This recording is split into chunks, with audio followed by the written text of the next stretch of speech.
Welcome to Market Catalysts. I'm Julie Hyman. We are 30 minutes into the U.S. trading day. Let's get to the three market catalysts we're watching this hour. First up, the Federal Reserve descends on Jackson Hole, Wyoming. We'll bring you everything you need to know about the event and discuss whether rate cuts are indeed on the table. Plus, President Trump is set to meet with Ukrainian President Zelensky today. We'll unpack the implications for global markets. And big box retailers are set to report earnings as well. We'll assess the potential tariff hit and the health of the U.S. consumer. Let's get a check of the U.S. markets here today. We're not looking at much change across the board, kind of a mixed picture for the major averages. Seeing here right now, all three are actually in the red here, but not by much, right? We've got the Dow and the Nasdaq down, call it 1/5 of 1%. The S&P 500 down about 1/10 of 1%. Really, it seems to be the traders' focus is on all of these events that are happening this week. Let's look at the bond market as well to see how that is playing out. And within bonds, too, we are not seeing much change. The yield on the 10-year, 4.32%. The Federal Reserve kicking off its annual Jackson Hole Symposium this week. Investors will be watching for any clues on the central bank's plans for monetary policy when Chair Jerome Powell delivers remarks on Friday. Joining us now on what to expect is Stephen Junot, Bank of America Securities senior U.S. economist. Stephen, it's good to see you. Let's talk about Jackson Hole and what we can expect from Jay Powell. A strategist I follow was writing this morning that he thinks Powell should just focus on September and make it clear to the markets what they should expect, and what they should expect is perhaps a cut. What do you think? I think, it's a difficult job. There's really a balancing act that Chair Powell has to work with. On the one hand, when we look at the fundamentals of the U.S. economy, we don't see that much slowing down. In our own card data, we actually see acceleration appearing in the consumer side. We had a strong retail sales report. And inflation, while it's been behaving, so to speak, or been range bound, it's still moving up towards 3%. And that's before we even see more effective tariff rates kick in. So the Fed really has to decide which of its mandates to emphasize right now. So Powell's going to have to juggle this. And what are we going to get from him? Are we going to get a hawkish message like we saw at his last press conference, where he emphasized that the labor market was still in good shape, it's still stable, still healthy, and inflation is really where they're concerned about? Are you going to get something more dovish where he highlights that recent softening in labor market trends? And Powell really has to do this all in the back of his mind with the fact that we're going to get another jobs report before the next September meeting, before the Fed's next meeting, before that all-important kind of cut or no-cut scenario plays out. And we're also going to be getting the Fed's preferred measure of inflation, right? The PCE, personal consumption expenditures. And we sort of have the inputs, right? We sort of know around where that number is going to be. What does your analysis show for that? And then how's that going to feed into what the Fed will do? Yeah, so that's feeding into our view that the Fed's not going to cut in September, because inflation, while, again, it's not showing all of this pass through, it's not as alarming as it could have been from tariffs. Well, you're still looking at something like a 0.3% month-over-month increase in core PCE. That's well above the run rate the Fed needs to hit. They need something closer to 17 basis points, So you're missing that by a decent margin. And we have core PCE actually moving up to 2.9% year over year from 2.8% year over year. So you're now 90 basis points above your preferred target of 2%. And really, the direction of travel points towards more upward pressure, not less coming, again, because we still have more tariffs in the pipeline. So for us, we think the Fed really needs to be concerned about their inflation side of the mandate, and they need to exhibit that concern by not cutting rates in September.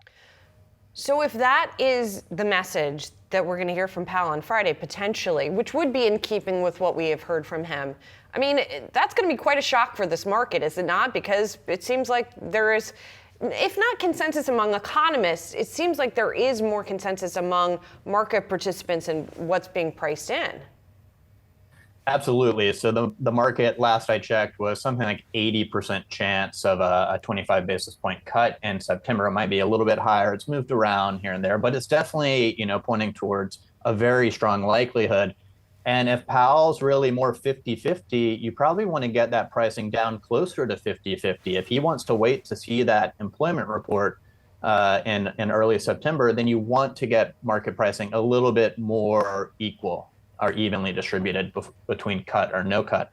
So one way he can do that, of course, is giving a bit of a hawkish message. He doesn't have to fully dismiss that the labor market has softened, that we did get that jobs report, but he can emphasize that the unemployment rate, it's at 4.2%. Where was it a year ago? 4.2%. So we're still seeing a healthy and stable labor market. So it sounds like you are not necessarily in the stagflation camp then, Stephen. You see inflation still persistent, but it doesn't sound like you're as worried perhaps as some other folks we've talked to about the growth and side of the scenario. So we would classify our view more as this modest bout of stagflation. We're not going back to the 70s. We don't have runaway inflation, but you're talking about a period above 3% inflation after you've remained above 2% for so long. So you're just continuing to see inflation run above target. And we're going to see a period of growth below trend, not a recession, but growth at around 1% this year, maybe at around 1.6, 1.7% next year. So soft growth. You could call this maybe a growth recession if you want, not an overall recession, and a mild bout of stagflation due to kind of these supply shocks we're facing. And one of the things you mentioned before was sort of the credit card data that you guys have access to, which is vast and obviously helps inform your view. In a recent note, I was struck by credit card delinquencies, which you said the data there is pretty encouraging. We're not seeing a huge uptick in delinquencies or anything like that. So how does that feed into your view of the consumer, and how would you characterize the consumer right now? Yeah, that's absolutely right. So we got the New York Fed's consumer credit report, and credit card delinquencies, at least seriously delinquent, have effectively peaked at this point. And you're not seeing much inflow. So this really reinforces our view that we have a healthy consumer backdrop from the balance sheet perspective. You know, you have seen student loan delinquencies move higher, but that's just a function of policy changes. It's not above where it was prior to the pandemic. It's really more normalization than anything else. And really, you won't have a balance sheet problem emerge for the consumer unless you start to see mortgage delinquencies move up materially. And they're really just inching up. And we have to remember that most homeowners, they're locked into rates below 4%. They're not facing kind of this upward pressure from higher interest rates.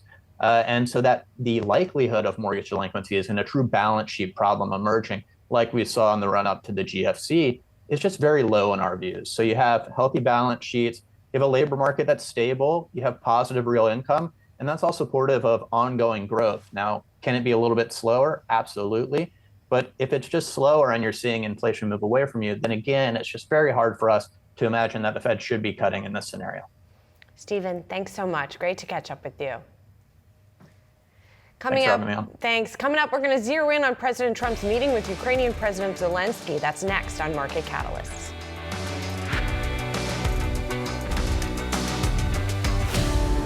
President Trump is set to meet with Ukrainian President Volodymyr Zelensky Monday at the White House alongside a slew of European leaders. The meeting comes after Trump and Russia's Vladimir Putin summit last week ended without a ceasefire deal. Late Sunday night, President Trump put the pressure on Zelensky to reach a peace deal with Putin in a post on Truth Social. Joining me now to discuss all of this, Jeanette Lowe, Strategic Securities Managing Director of Policy Research, as well as William Taylor, Atlantic Council's Eurasia Center Distinguished Fellow and former U.S. Ambassador to Ukraine from 2006 to 2009. Thank you both for being here. Ambassador, I want to start with you. We, of course, remember the scene at the White House when Zelensky was there meeting with President Trump the last time. They since then seem to sort of come more together in terms of priorities. But where do things stand now, and what does Zelensky need to accomplish at this meeting today? Julie, things have gotten a lot better since that earlier meeting in the White House. This will be an important one for President Zelensky and President Trump. President Trump has views shaped apparently by his meeting last Friday with President Putin, which was different from what he went in with. President Trump had agreed with those European leaders you mentioned, and President Zelensky on Wednesday before the Friday meeting that they would go for a ceasefire, that the ceasefire would be the top priority. And that changed in the meeting that Trump had with Putin. So now, today, a little later this afternoon our time, President Zelensky will meet with President Trump and will still be pushing for that ceasefire.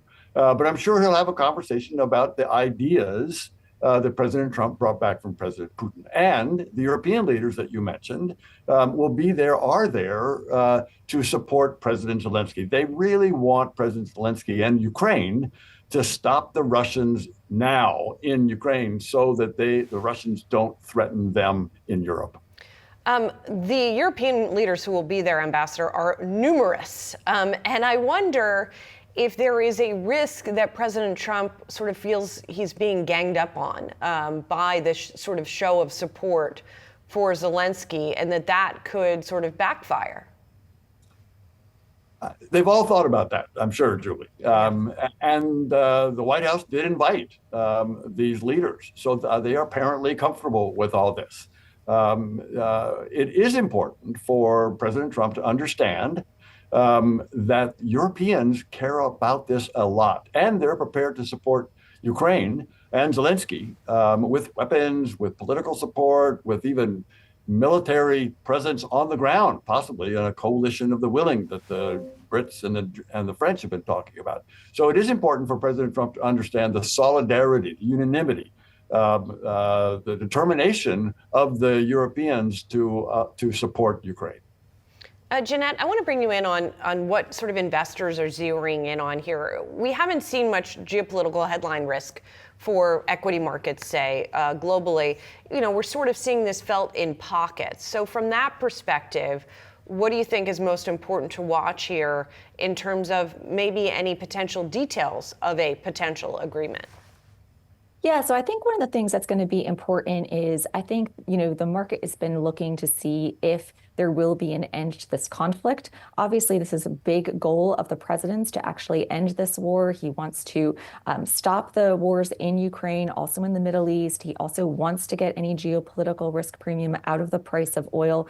So he is looking for progress. He talked about the Russia meeting with Vladimir Putin in Alaska and saying that there had been progress made, but obviously he didn't come to a resolution. So the meeting today with Zelensky and the European leaders, I think he's also going to be looking for progress, not stops, not holdbacks from the European side to say we can't agree to something, but really looking for something to move forward. And I think the market will be looking to see what does that entail. And then also, I think there will be some interest in what happens with the agreement that eventually may come to pass.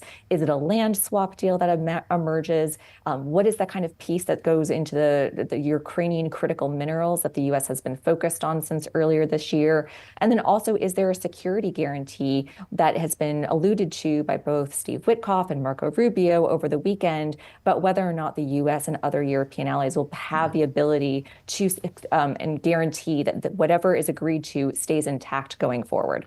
And Jeanette, what about the implications for the oil markets here of these secondary sanctions that the U.S. is planning to impose on India for buying Russian oil here? Do you think that is still on the table potentially? And what are the chances that definitely that will indeed go into effect?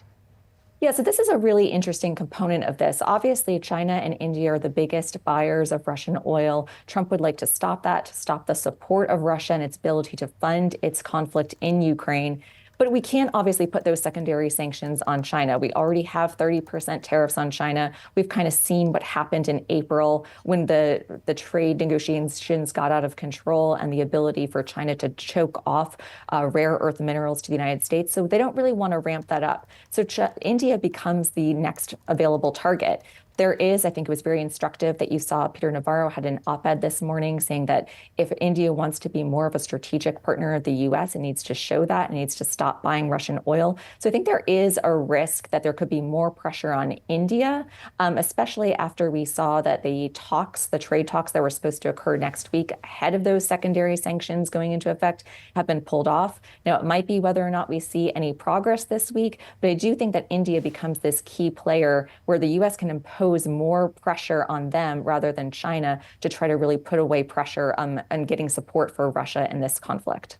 Well, and Ambassador Taylor, at the same time, what does this imply for China and India's relationship, right? Does this end up pushing India closer to China, for example? India has a choice to make. Is it going to continue to buy Russian oil and continue to fund the war that Russia is waging against the Ukrainians? Or is it going to reduce its purchases Yes, China also buys. You guys have reported that India is now the single largest purchaser after China. This goes back and forth. But those two nations have a decision to make about whether or not to risk Trump's tariffs, and he's shown he's willing to put tariffs on in order to continue to buy Russian oil. And Ambassador, finally, we obviously know that President Trump is quite transactional in all of these negotiations, pretty much whatever we're talking about. And I wonder the likelihood that from these European leaders, he will try to secure more concessions in terms of them perhaps buying U.S. arms to supply to Ukraine, sort of going through them. How does that all fit into this overall picture? Absolutely right, Julie. And he's basically got that. President Trump has agreed that we, the United States, and defense firms will sell, U.S. defense firms will sell weapons to the Europeans, the NATO allies in Europe, for them to provide to the Ukrainians. So that's a change, actually. That's a policy definition, a specification that we hadn't seen before. So that's a good thing. Europeans are ready to step up. They've committed a lot more money. There's even more money, Julie, sitting in Russian money that could be seized in Western banks that could be used for the Ukrainians to buy weapons from U.S. manufacturing, U.S. defense firms to be able to defend themselves against the Russians. So there's that mechanism you described is in place and going to move forward. Thank you so much, Ambassador Taylor. Thank you, Jeanette. Great to get your perspective. Thanks, Julie. Thank you. Well, as we've been just talking about, European defense stocks, they're in focus and getting a lift today as President Trump is set to meet with Ukrainian President Zelensky and other European leaders to discuss the Russia-Ukraine war. Trump pressuring Zelensky via social media to reach a peace deal after his summit with Russia's Putin on Friday. So let's talk about the future of the European defense sector and also implications for the U.S. defense sector. Joining me now, Tony Bancroft, Gabelli Fund's portfolio manager for its aerospace and defense ETF. Always good to get your take on this kind of stuff, Tony, as we see this meeting today. From your perspective, what are you going to be most closely watching in these talks in terms of the implications for the aerospace and defense sector? Hey, Julie, great to be back. I think the biggest thing to watch is to sort of see where these two come out. Unfortunately, I'm a little bit pessimistic on the outcome of this. I think it's probably too far of a bridge to cross to get all these parties to agree, as hopeful as I think everyone wants to be. I think in the long run, there's multiple factors here. One, rearming the arsenals, right? And the U.S., we've heard stories. The U.S. essentially expended, or Ukraine via U.S. Expended 7 years of HIMARS, Stinger, and Javelin weapon systems in 1 year. Of 7 years of production in 1 year, and then you have the bigger issue is the pivot to the Pacific. So the defense spending really is focused on that in the long run. As much as I think obviously this is a near term alligator to the boat and issue. The longer term is U.S. defense companies are going to continue to have to build a lot of weapon systems, new weapon systems, replenish legacy systems going forward. Unfortunately, no matter what the outcome of this meeting and then follow-on meetings with potentially with Russia. Well, and is that also in part because of the commitments that President Trump has tried to secure from NATO in terms of increasing their defense spending, their own spending on their own defense, which is a bit of a switch? Yeah, I mean, there's no question, NATO as a whole, except for U.S. and some other smaller members, have, vastly underspent what are, the historic 2% GDP target, now the 3.5% on procurement and 5% total with infrastructure included. We're way behind that curve, including the U.S., and there's going to need to be a big rearmament and build up post the Cold War peace dividend. So that dynamic is happening. It's probably not going to change no matter what comes from this. after, essentially, Putin taking Crimea in 2014 and going further in 2022. Right.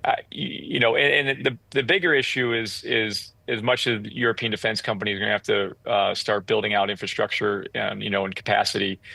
There's still, historically almost 65% of European defense spending is going to the United States, going to U.S. defense companies. So the U.S. is really the weight in the room when it comes to industrial capacity for defense programs, and that's going to likely continue going forward. We have the best technology, we have the capacity, we have the manpower to build these systems out, and that's why GCAD, our Gabelli commercial aerospace and defense ETF, ticker GCAD, is going to be focused on defense spending, particularly U.S. in the long term. Right.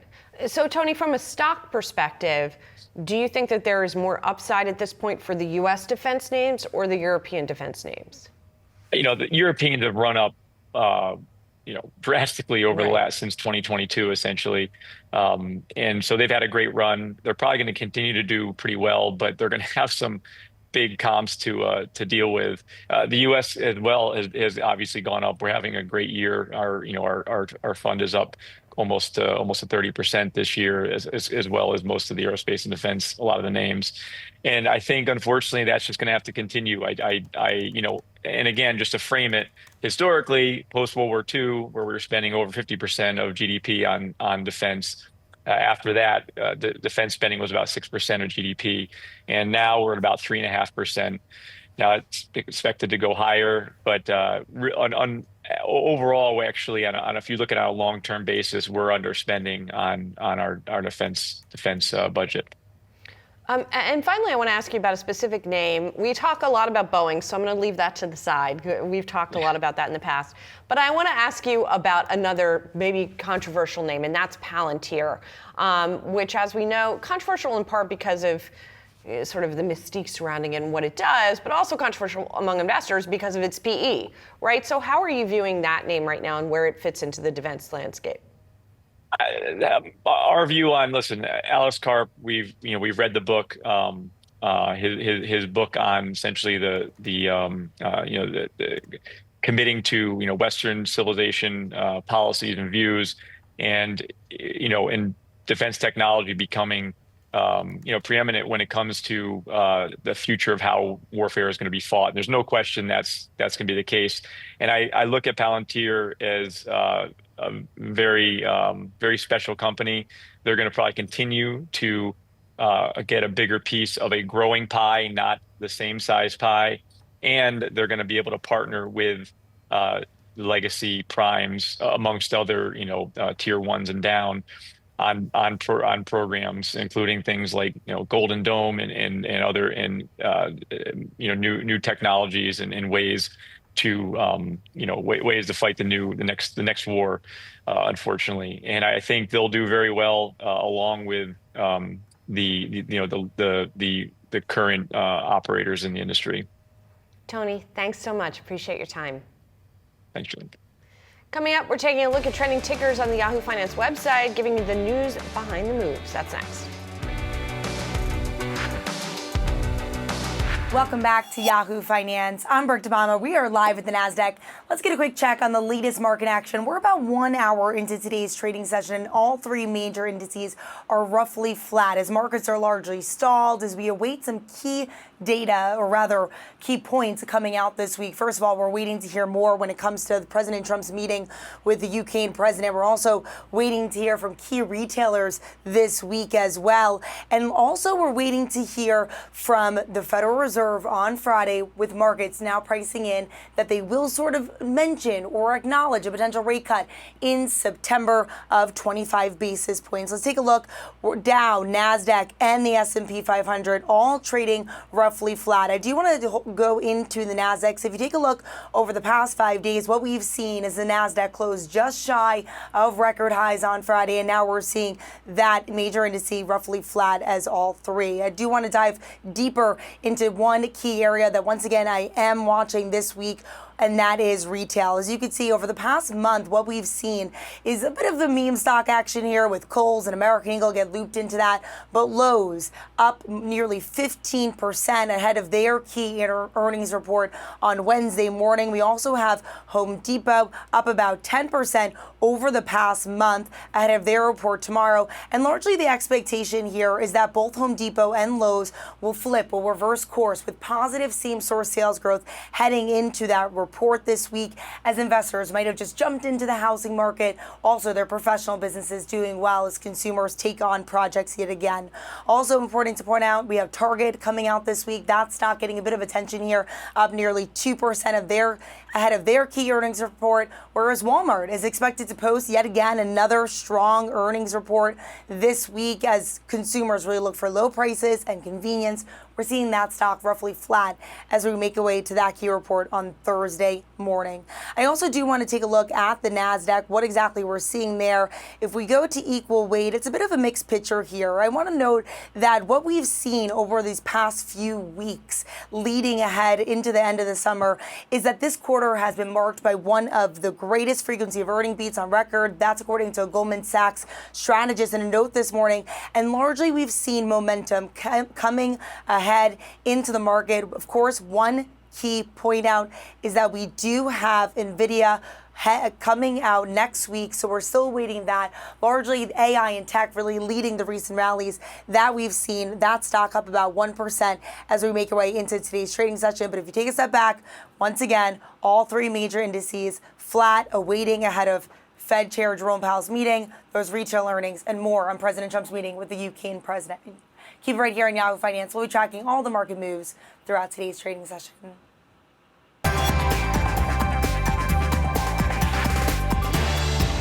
Now time for some of today's trending tickers. We are watching solar stocks, Tesla, and TerraWolf.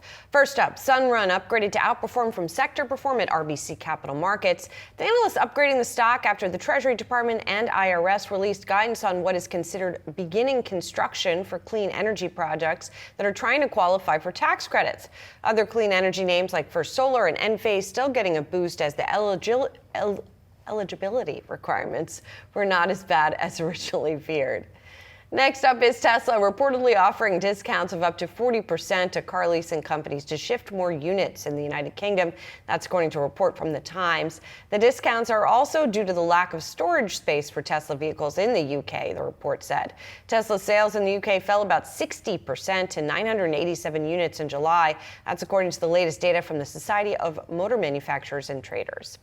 And finally, we're watching TerraWolf after Google agreed to boost its stake in the Bitcoin miner and data center operator. The search engine giant boosting its holdings to about 14% from around 8% as part of a fluid stack deal at TerraWolf's Lake Mariner data center campus in Western New York.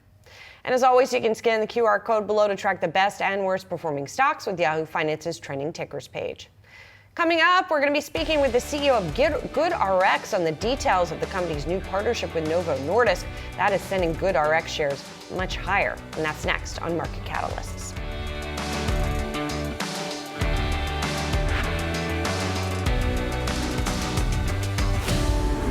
Shares of GoodRx are surging, up over 30% after announcing its partnership with Novo Nordisk to offer diabetes and weight loss drugs, Ozempic and Wegovy, for $499 per month direct to eligible patients through the online pharmacy. Yahoo Finance senior health reporter Anjali Kamlani has the president and CEO of GoodRx, Wendy Barnes, here with her now. Anj? That's right. Thanks, Julie. Wendy, thank you so much for joining us today. This is a really good result for the company. Shares up more than 30%. You guys haven't seen that kind of activity in quite some time. Obviously, GLP-1s are a really big deal. Everyone was sort of waiting to see how you were going to get into the race, and I understand the company took its time. Talk to me about that timeline and when you really started these negotiations with Novo. Sure, and good morning. Thank you for having me on, Julie. It's good to see you. We've been in conversations with Novo and candidly all manufacturers for quite some time, but our conversations with Novo Nordisk started well over a year ago, thinking about really what an ideal program looks like for consumers. And as you mentioned, we were pretty purposeful and thoughtful. There were a number of competitors who really jumped into this particular disease state supporting compounded alternatives. And that was something that we really had no interest in doing, both from a safety and efficacy standpoint, which we take quite seriously. So as a result, for us, it was really all about these branded drugs and how we could secure an appropriate price point to make them more accessible and affordable for all of the consumers that we service. And that's really what we ended up doing with Novo over time, that we're so pleased to be announcing today. Through us, you can really get it at pretty much any pharmacy in the US, 70,000 plus pharmacies of your choosing, depending on where your geography is. And you can, of course, also get it through Novo Cares program, where they have their own mail order pharmacy that they partner with as well. Yeah, I'm so glad you mentioned some of the other manufacturers as well. I know there's a lot of interest coming down the pike with other players. Obviously, just going to have to put you on the spot here with Lilly being the main competitor. You would still have them as well as a partner. This is not an exclusive relationship. That's correct. To be clear, we don't have cash prices on Lilly's GLP-1 drugs, but we support their Lilly Direct program through our platform, as we do a multitude of manufacturer affordability programs. The distinction here, of course, is that Novo has extended a specific cash patient pay price that you can really, with a GoodRx coupon, obtain at any pharmacy. So that's the notable distinction between the two. So talk to me about the cash price. It's for the injectables. How confident are you that we're not going to really see, more shortages down the line, or that because it's the injectables and not the vials, you're going to have enough product?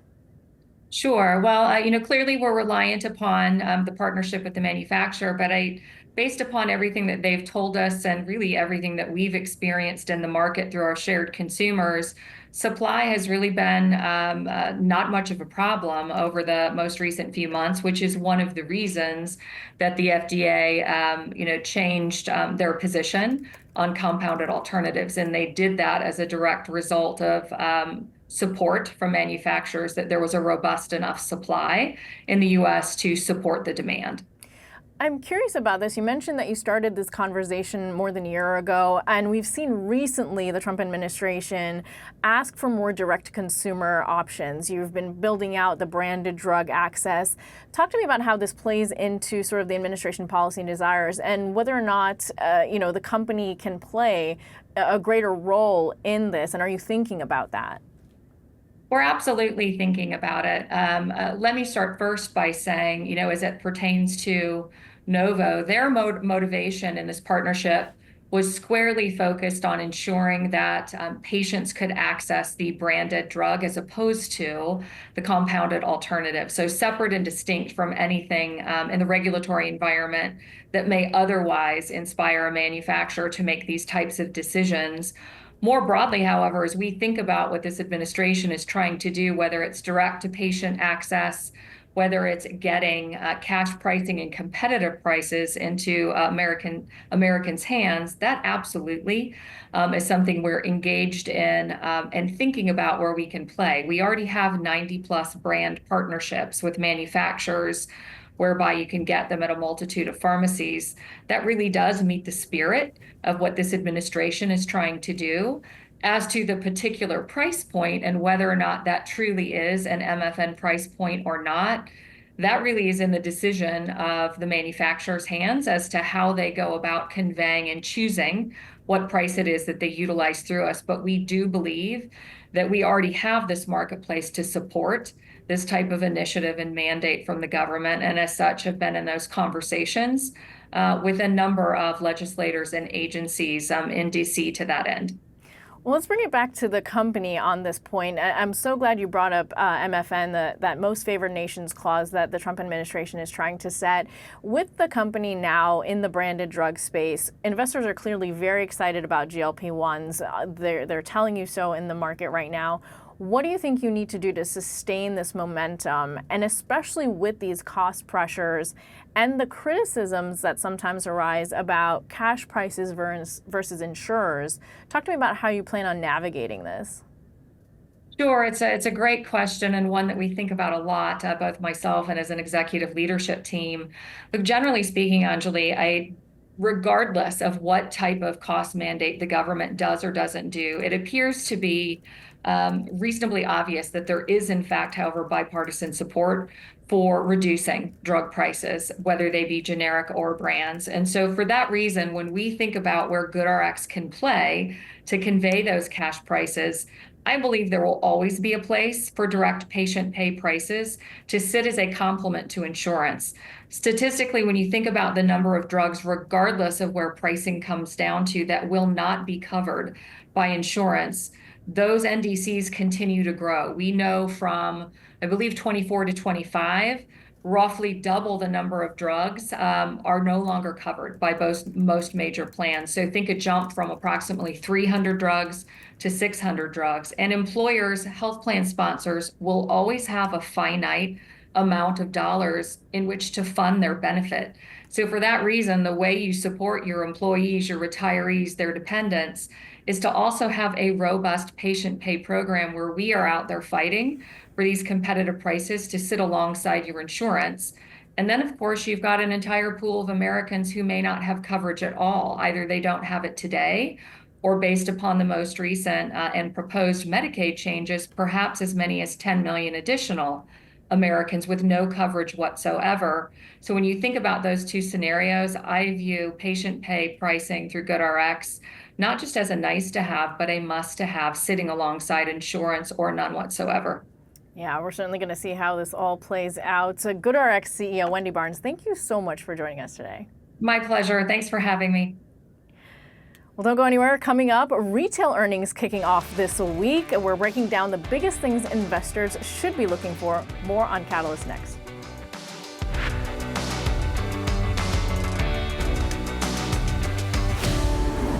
Big box retail earnings on deck. Walmart and Target set to report this week. Results coming as retail sales continue to show the resiliency of the consumer.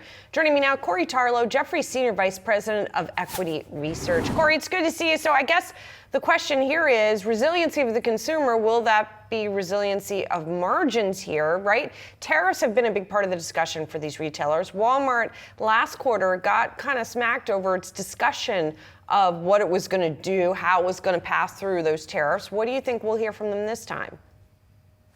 Yeah, good morning, Julie, and thank you for having me. So great points you bring up. I think if we start with Walmart, it's of the group of retailers that are set to report this week, it's certainly leading the pack.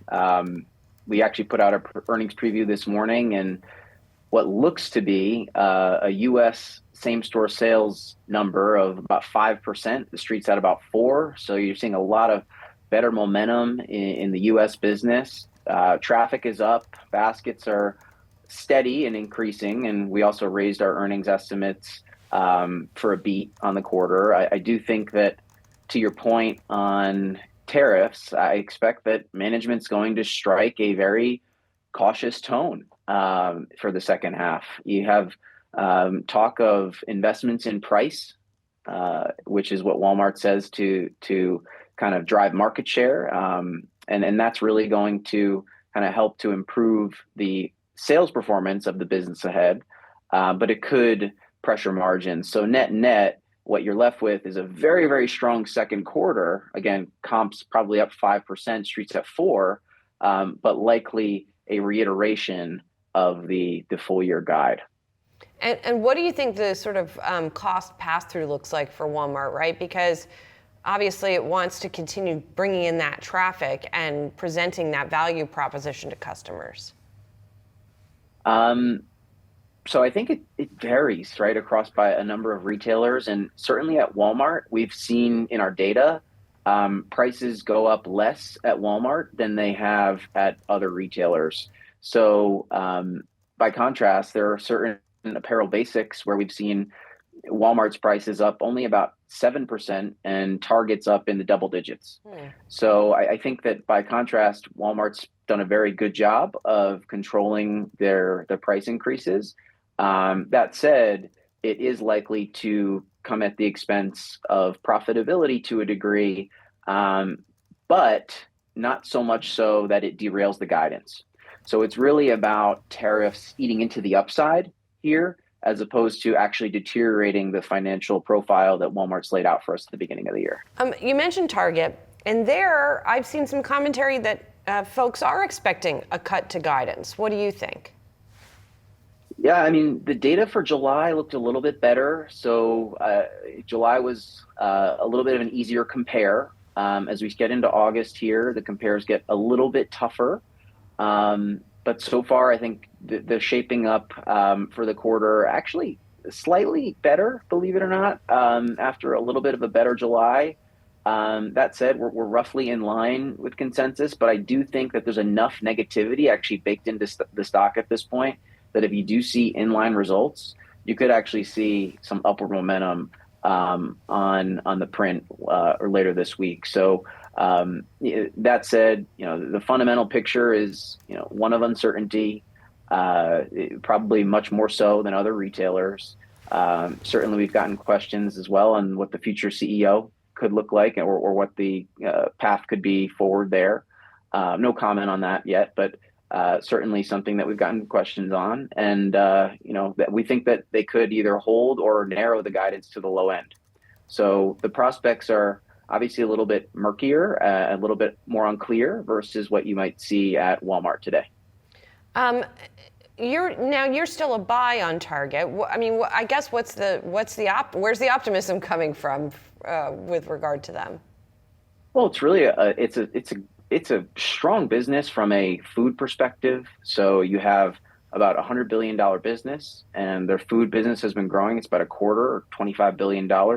They also have a beauty and essentials business that's about $25 billion. That's half the business, and it's actually doing very well, and it's growing. The problem is that the other half of the business, the discretionary part, has been challenged. Now, mind you, you have a bit of a mixed bag on top line, but where we really see the opportunity is on margins. Margins today are around 4%. Historically, they've averaged 7%. So there is an opportunity, albeit through recapturing of some of the theft and shrink and wage investments that they've had to make over the last number of years, is going to create, we think, a very significant path to growth, maybe not to 7%, but at least to 6% margins over time. So it's this story of better profitability plus a valuation that has significantly compressed. I mean, the stock is trading at roughly 10 times earnings today, which is a very significant discount relative to the historical average. Corey, they just announced that they were ending their partnership with Ulta recently, those store-in-stores that have been, by all accounts, a success for them. Do you think that removal is already priced into the stock here? I mean, that would seem to be a potential negative. Certainly can understand how it would be perceived that way. But Target has a very strong beauty business, and they've been leaning into it. It's been growing in terms of sales and square footage for a number of years. Obviously, Ulta has helped to support that. But we do think that Target has enough of strong enough relationships with the existing vendors that it could be able to lean more into those, as well as build out its private label business in beauty to help to kind of continue to sustain some of the momentum that it's seen. So net, it's a negative from obviously top line perspective, because you have the immediate brand recognition of Ulta that I think goes away. But it is an opportunity for Target to lean more into what they do well, which is curate really great products at really affordable prices. And they certainly now at this point, I think, have the relationships and the loyalty from their customer base to be able to do just that. All right, we'll see how it goes. Corey, thank you. Appreciate it. Thank you. Coming up, we got full market coverage ahead in the second hour of Market Catalyst. Don't go anywhere.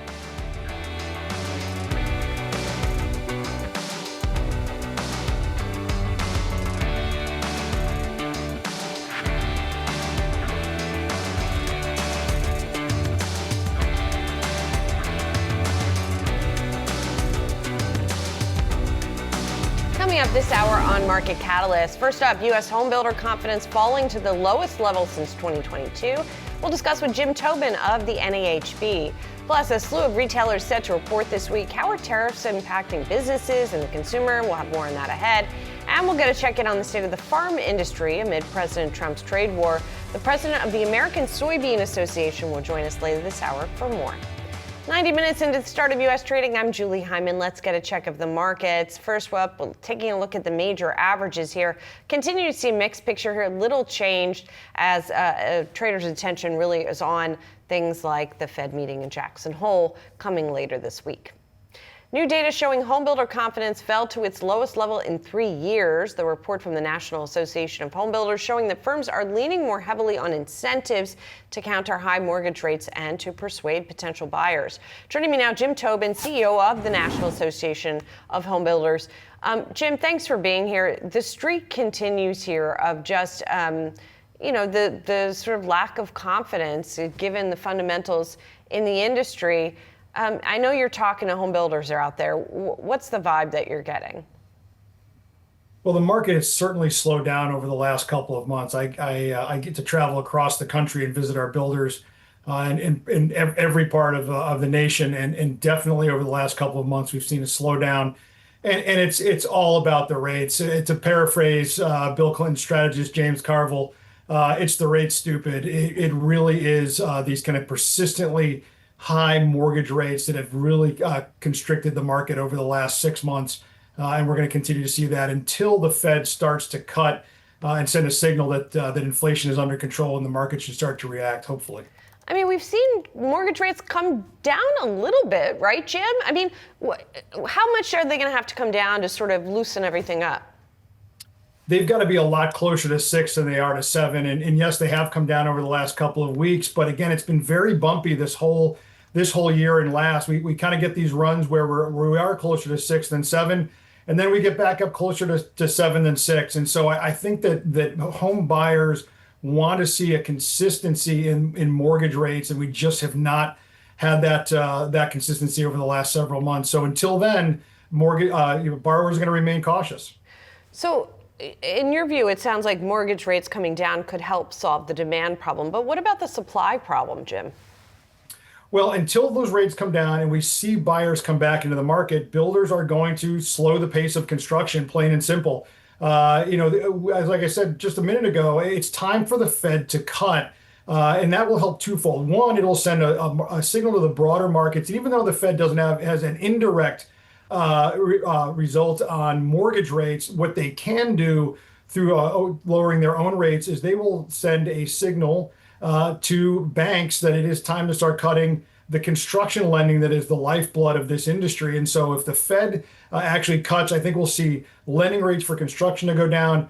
We'll see more folks get back into the marketplace, in which case we'll see production tick up. And then we have to get our state and local governments to actually help us build more housing by removing those regulatory barriers that continue to be a thorn in the side of developers everywhere.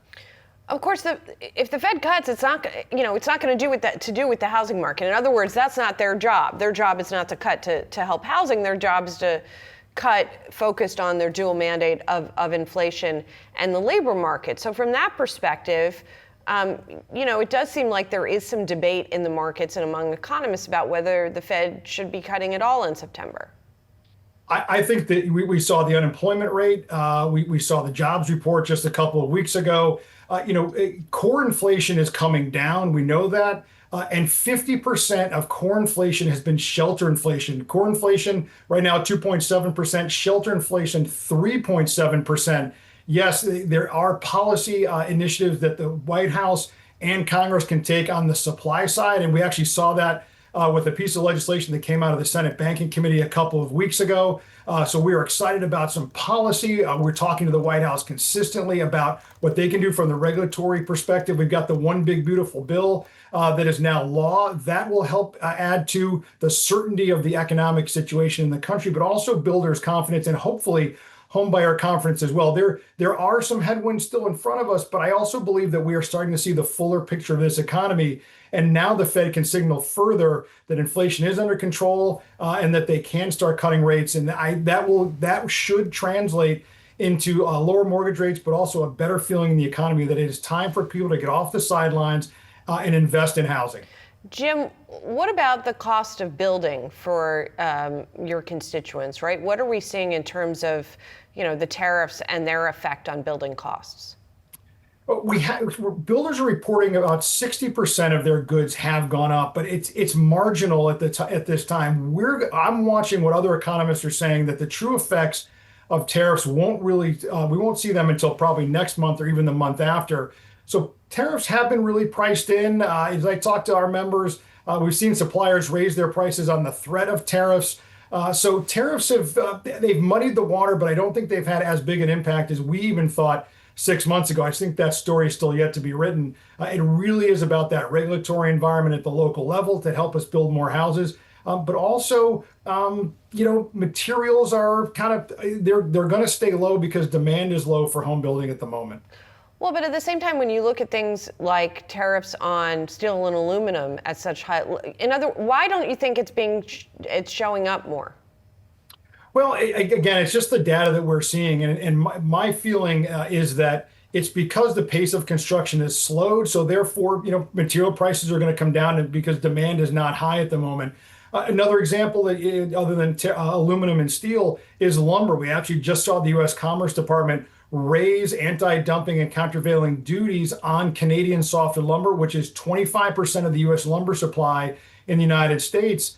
We saw them raise those cumulative tariffs up to 35%. So those will start to take effect and start to bite as we get into the fall season. So there are headwinds out there, but again, it's because of the pace of construction that we haven't seen that real spike in building material prices yet. Gotcha. All right, we'll keep an eye on it. Jim, thank you. Thank you. Coming up, we'll speak with a soybean farmer about the impact Trump's trade war is having on his business. That's next when we come back on Market Catalysts.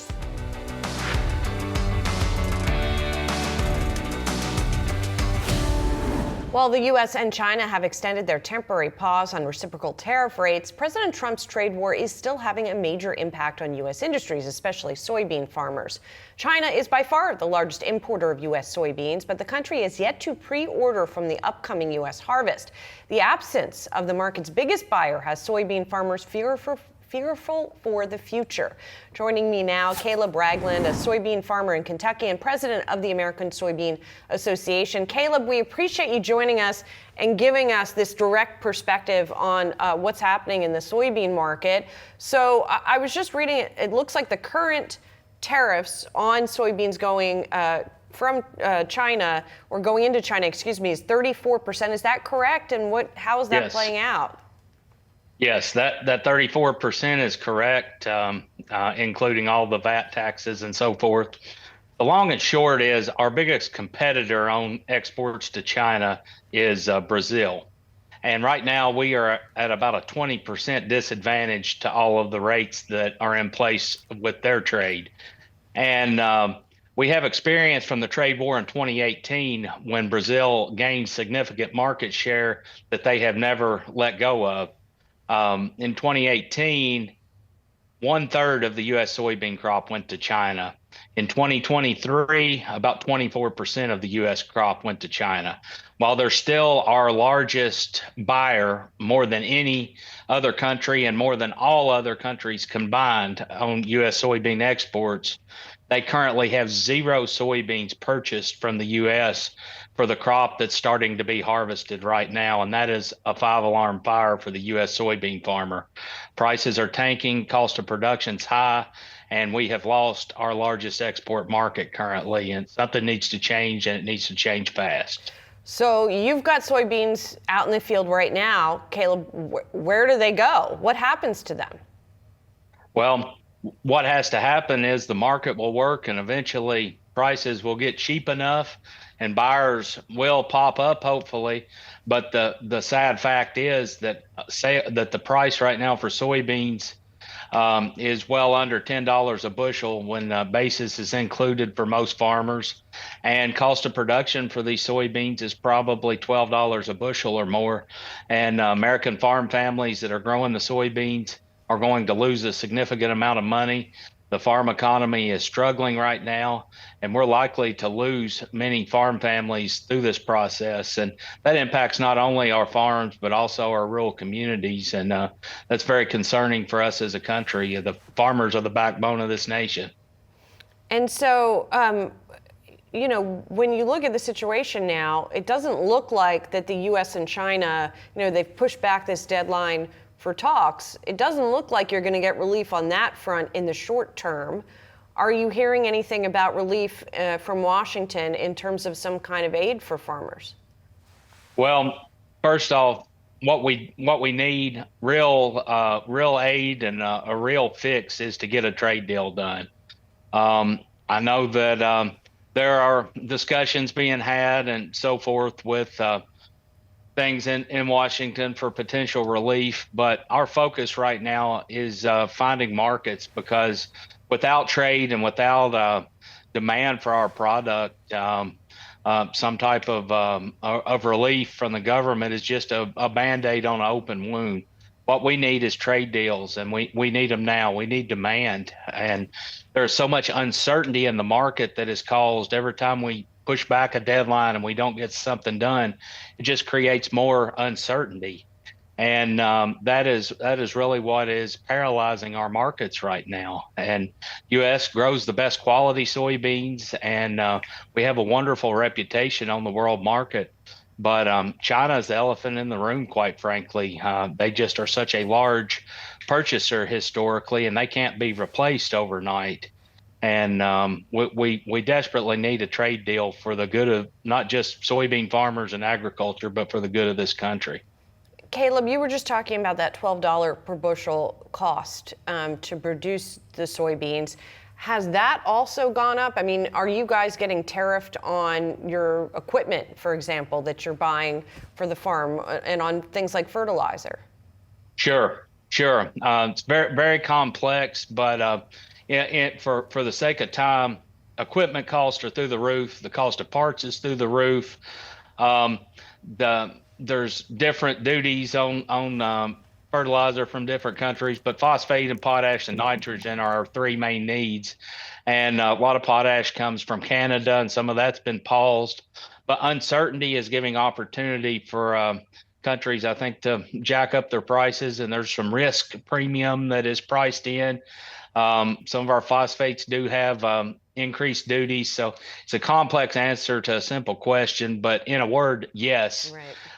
Tariffs are hurting us on the cost side. Our costs are higher than they've ever been, and we're looking at a price for our soybeans that is well below where it's been the last 5 years. We were about 40% higher than our current price.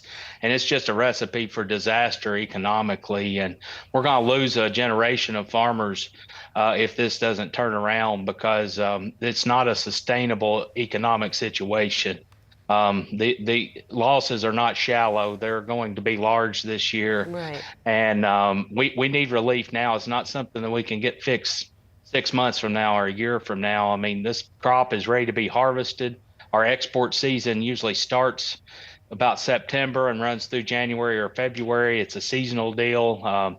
Brazil being the largest producer in the world now of soybeans, their season is kind of the opposite of ours, and they export a lot more kind of in the first part of the year and into summer.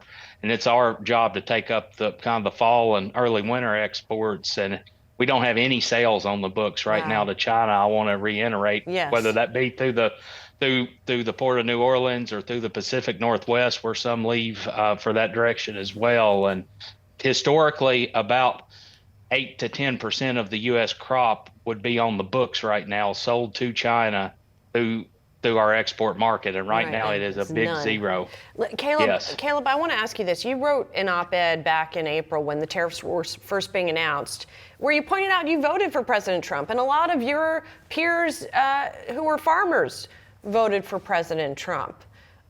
Do you regret that vote? Do you think that this strategy has been a mistaken one on the part of this administration?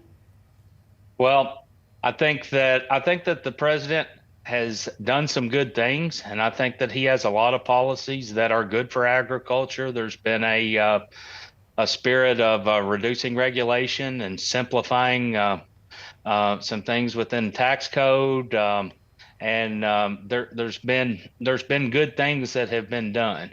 And I think that in his heart of hearts, that President Trump does support farmers and agriculture. But on this trade issue, sometimes I wonder if maybe the sense of urgency is not fully understood. And we just, we're not asking for a miracle here. We're just basically asking for a artificial obstacle, a wall that has been put up to be taken away, right, so that we can be competitive with our competition in South America.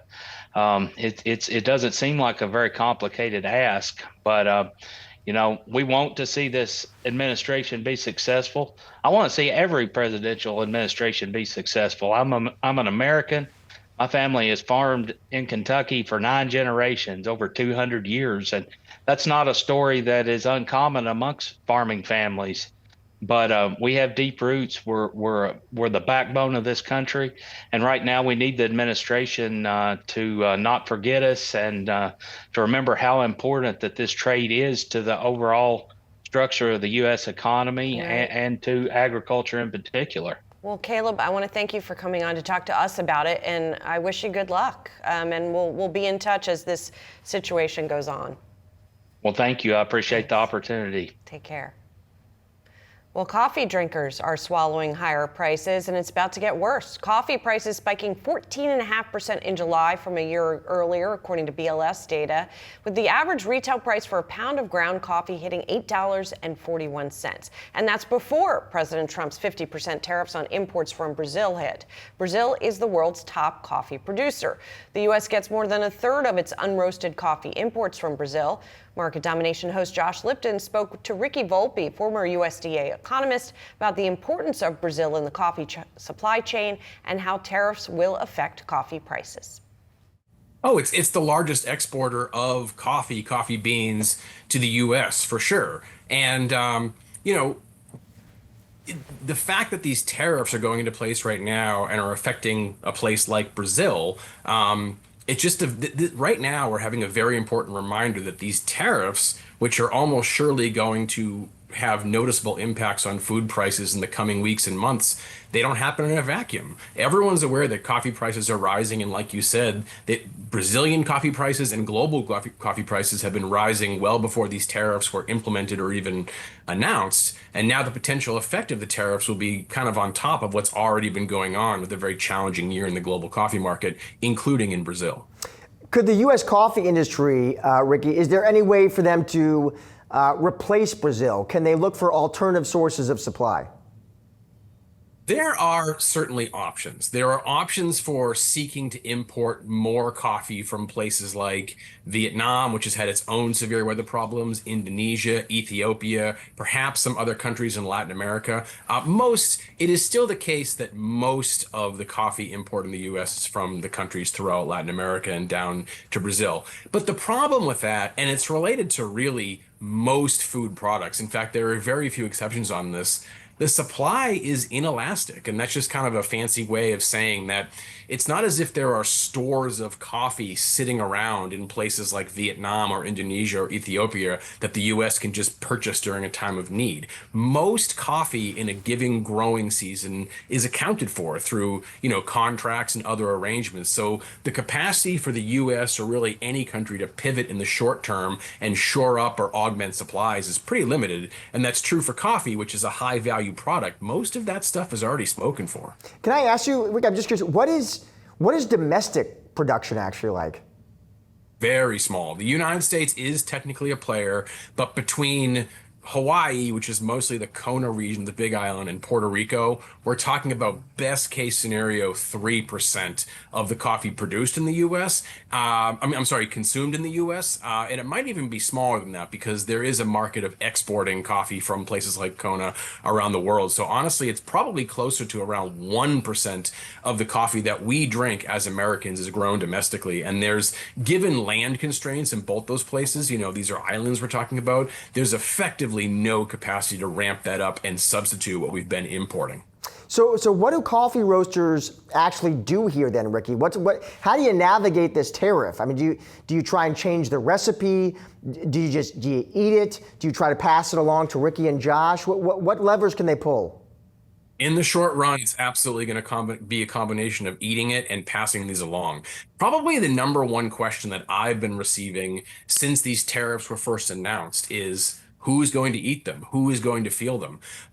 There's a wealth of research on tariffs. And to be fair, these are mostly affecting row crops, the building blocks of the food supply chain. So corn, wheat, soybeans. But there's a lot of work that's been done on the first Trump administration on what were the impacts of those tariffs. And just like you just said, it's been shown that the brunt of these tariffs was borne by a combination of firms, typically manufacturers, retailers, and then mostly consumers. And the reason for that is simple. Most food companies operate on very thin margins. There was a narrative that became pervasive during COVID and the aftermath that a lot of companies were engaging in unfair pricing or price gouging. Of course, I'm open to the idea that there have been some bad actors, but in general, it's pretty easy to look at the CPI and PPI data from BLS, the numbers that you guys cited to kick this segment off, and see that margins are not only thin, but they've been shrinking during this inflationary period of the last 3-4 years. So the capacity for importers and roasters, and then especially retailers, to eat this and see their margins shrink even more, very, very limited. So we can expect to see coffee price inflation, which is already one of the fastest moving categories in terms of the CPI, food prices that we look at. It's one of the few categories that's really been experiencing sustained inflation throughout 2025. Almost likely we haven't seen the peak yet. That's going to continue to climb in the next, my best guess is 3 to 5 months. You're going where I wanted to lead you there, Ricky, because I was going to ask you, coffee futures, you're at your highest level in 2 months. They're having their best month since January. And I was going to ask you where you expect to see prices in the months ahead. Can we, what levels would you be looking for? It is very hard to imagine a scenario where retail coffee price inflation cools off in the next couple of months. So yeah, I'm going to stick with that. We can expect to see those prices continue to increase substantially for my best guess is the next 3 to 5 months. And the advice I would offer to you and your listeners is if you want to get a feel for where coffee prices or really any retail prices are going, look at the corresponding producer price index. When you hear about food price inflation, usually folks are talking about the CPI, the consumer price index. And that makes sense because that's calculated based on the retail prices that, the Rickies of the world pay when we go to the supermarket.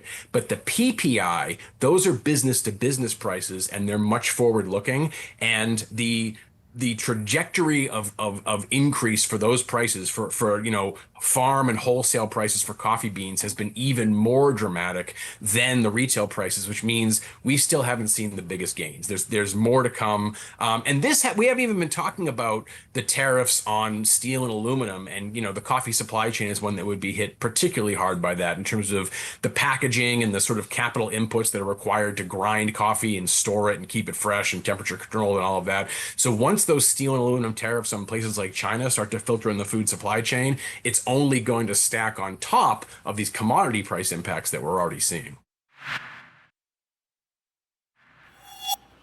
Welcome back to Yahoo Finance. I'm Brooke DeMama. We're live with the NASDAQ. Let's get a quick check on the latest market action. We're about 2 hours into today's trading session, and we're seeing all three major indices bordering the flat line as we make our way into the day. The NASDAQ really taking a bit of a dive here after opening up slightly in the green, down now about 0.2%. We'll dive more into that in just a second. The S&P 500 also down about 0.1%, really moving lower as we make our way into today's trading session. And the Dow roughly flat. Now, once again, markets are largely waiting with bated breath ahead of that key speech from Federal Chair Jerome Powell on Friday at the Jackson Hole Symposium.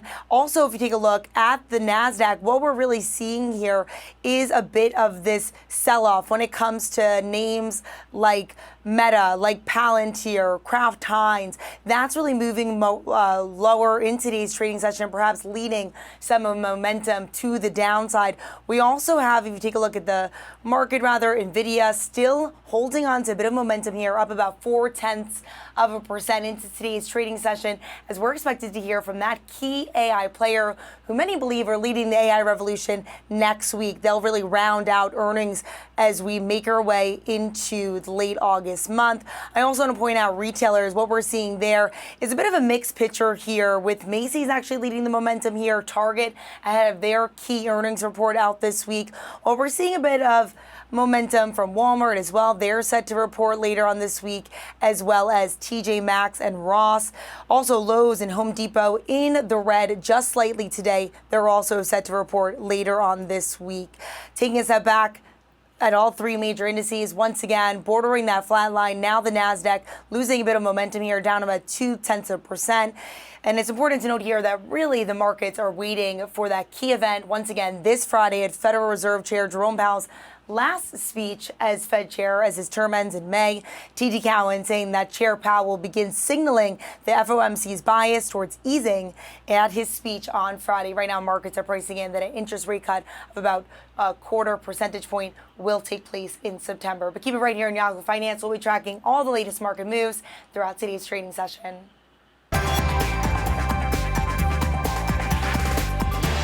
Now, time for some of today's trending tickers. We are watching Yext, Duolingo, and Applied Digital. First up, Yext. Shares jumping as its CEO proposed taking the company private. The CEO proposing to take the search optimization company private in a deal valued at about $1.1 billion.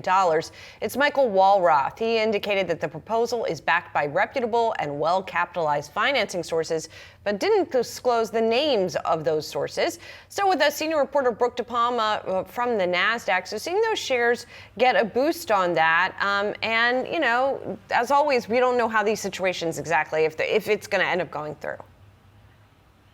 Absolutely. It's worth noting that right now they would buy it out at that $9 price point. That's where it's trading at. But that's largely just a tin lower than its 52-week high of $9.16. Also worth noting that the intention from the street has been quite minimum when it comes to coverage here. Yext has 3 buy ratings, 1 hold, and that's about all the coverage that they're getting right now from the street. But it's also, you know, it remains to be seen what exactly happens. We know that they're set to release their fiscal year 2026 second quarter earnings in early September. They also withdrew their guidance for the rest of the year. And so I think investors are just sort of in that wait and see mode. Certainly you see some momentum at that price point of $9 per share.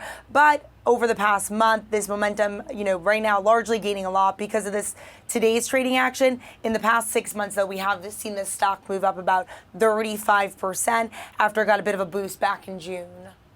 And next up, let's talk Duolingo, Brooke. Getting an upgrade at KeyBank. The analyst upgrading the language learning software company to overweight from sector weight, saying that the AI backlash was a bump in the road. Viral marketing efforts have created upside risk. And the company's CEO has been out talking a lot about AI. So I'd seen a little bit of a bumpiness on that the analyst alluded to, but today up 10.5%.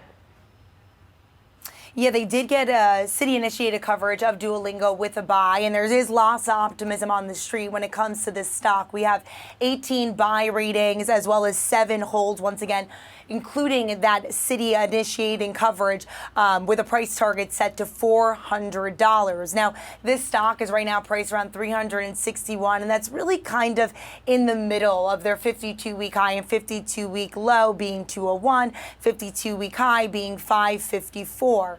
But it's also worth noting that New York Times did have an interview with the CEO over the weekend, and he did weigh in on that backlash that they got after they did send out that memo around AI.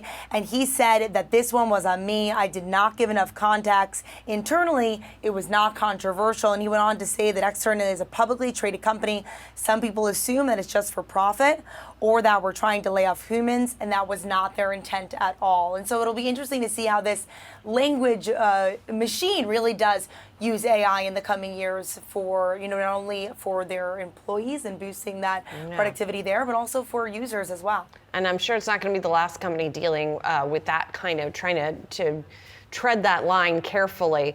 But finally, let's talk about Applied Digital announcing it's going to break ground on a $3 billion campus next month. That new campus designed to meet surging demand for computing power. The share is up 14.5% today. This one feels a little memey, I got to say. When you look at the action that we have sort of seen in the stock, it's more than doubled year to date, Brooke. Yeah, and right now it's trading around that 52-week high of $16.92. But then keep in mind, on the flip side, its 52-week low was just $3. And so I really think this speaks volumes to what we've seen around that excitement of AI. It largely seems, especially what we heard during earnings reports, and rather the market reaction to earnings beats and any sort of mention of AI has been this flock, this excitement among investors that this is really going to change the game. But as you could see here, it's been sort of a short high, and then a really fall to $3 over the past 52 weeks.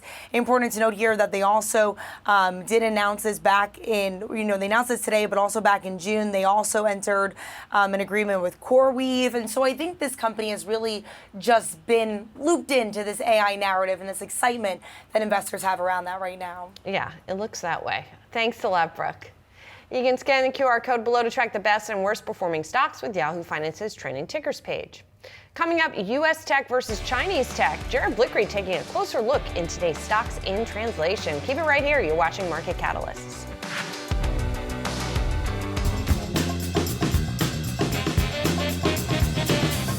Chinese tech stocks are roaring back this year, but they're still just a fraction of their multi-trillion-dollar rivals when it comes to company size. Today, we're going to be exploring some of these matchups to highlight what makes each unique, why their stats look so different, and what matters next for them.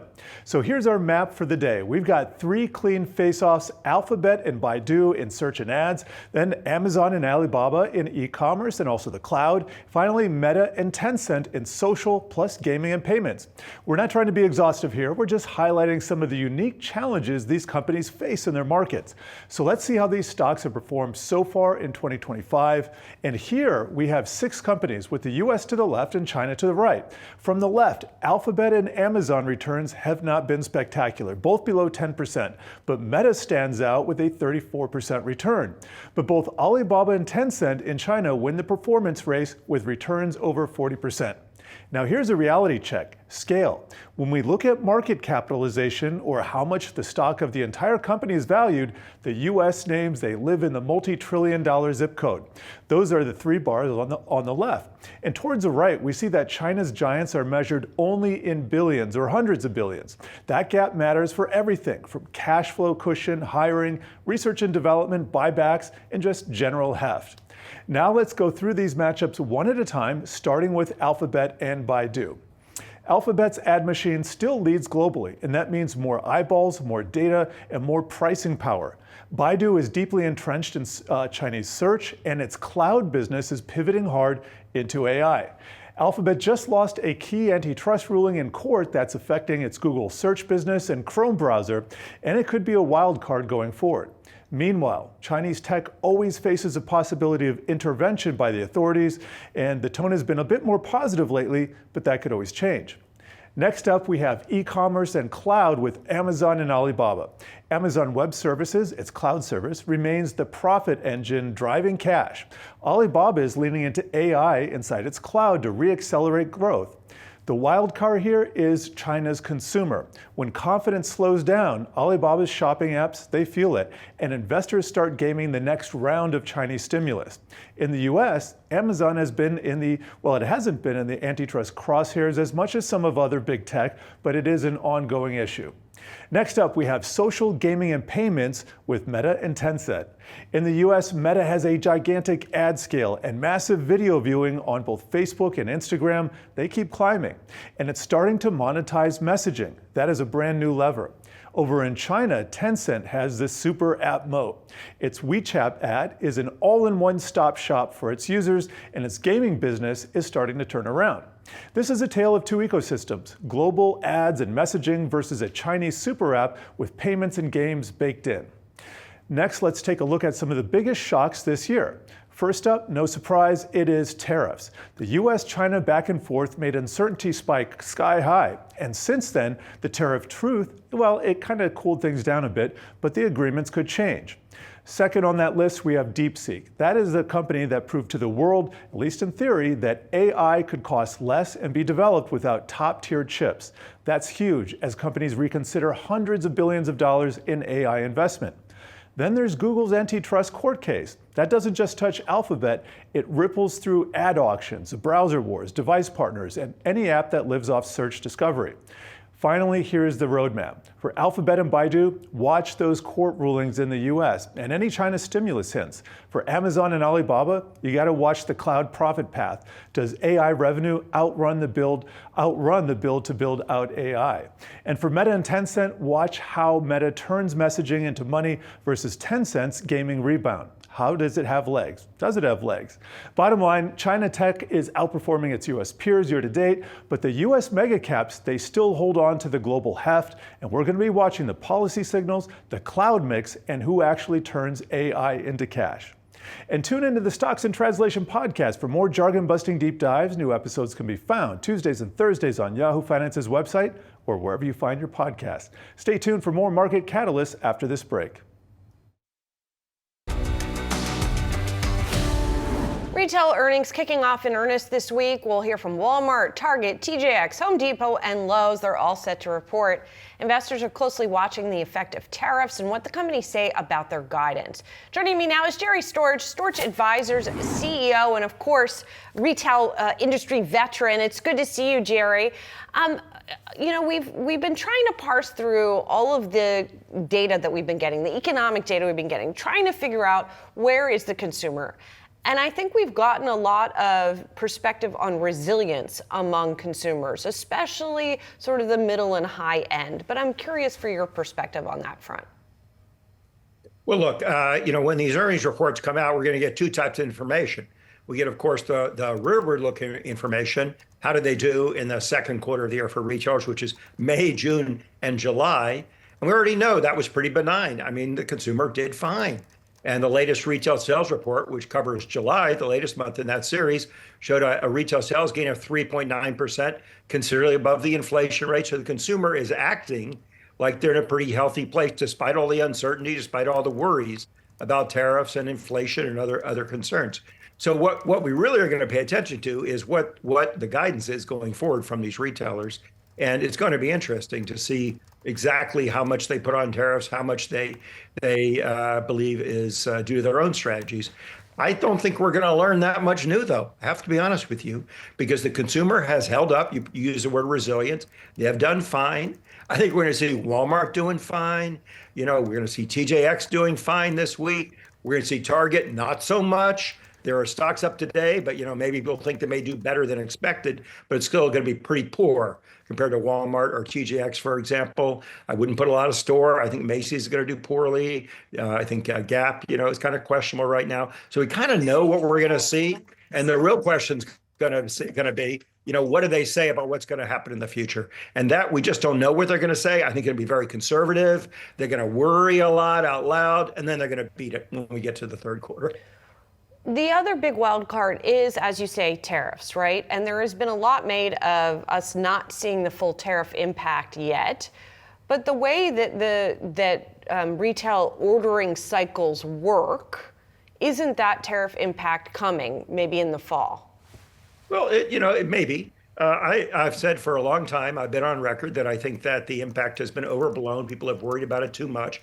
And I'll point out, we haven't seen it yet.